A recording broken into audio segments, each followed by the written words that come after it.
Brother, భారతదేశ రాజకీయాల్లో అయారాములు గయారాములు చాలామంది ఉంటారు.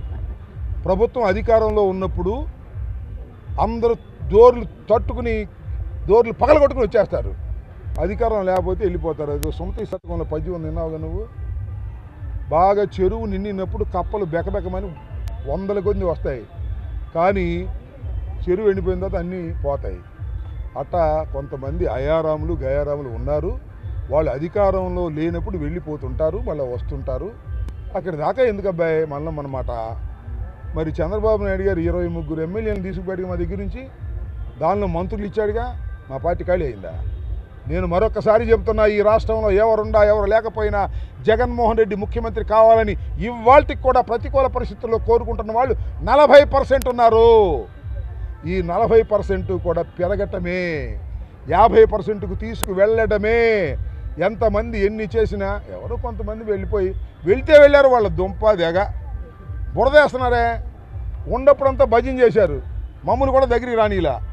ఇప్పుడు బకెట్ల బురద తీసుకొచ్చి జగన్మోహన్ రెడ్డి గారి వ్యక్తిత్వం మీద హననం చేసేటటువంటి కార్యక్రమం చేస్తున్నారు. నాశనం అయిపోతారు, గుర్తుపెట్టుకోమని మనం చేస్తున్నాం. ఏదైనా ఉంటే మీకు అక్కడ బాగా గిట్టుబాటుగా ఉంటే వెళ్ళండి, మాకేం అభ్యంతరం. అక్కడ బాగా గిట్టుబాటుగా ఉందనుకో తెలుగుదేశంలో వెళ్ళమనండి, జనసేనలో గిట్టుబాటుగా ఉందనుకో వెళ్ళమనండి. అక్కడ ఏమైనా కొడుతుంటే తీసుకోమనండి తప్ప జగన్మోహన్ రెడ్డి గారిని వ్యక్తిత్వ హననం చేసేటటువంటి కార్యక్రమం చేస్తున్నారు. ఇక్కడేమో నాకు ఇంకోటి కూడా, జగన్మోహన్ రెడ్డి గారు వాళ్ళందరినీ చాలా బాగా ప్రేమించాడు.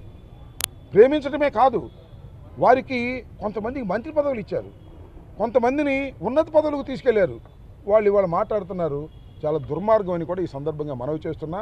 మరొకసారి చెబుతున్నా, రాష్ట్ర రాజకీయాల్లోనూ దేశ రాజకీయాల్లోనూ అయారాములు గయారాములు చాలామంది ఉన్నారు.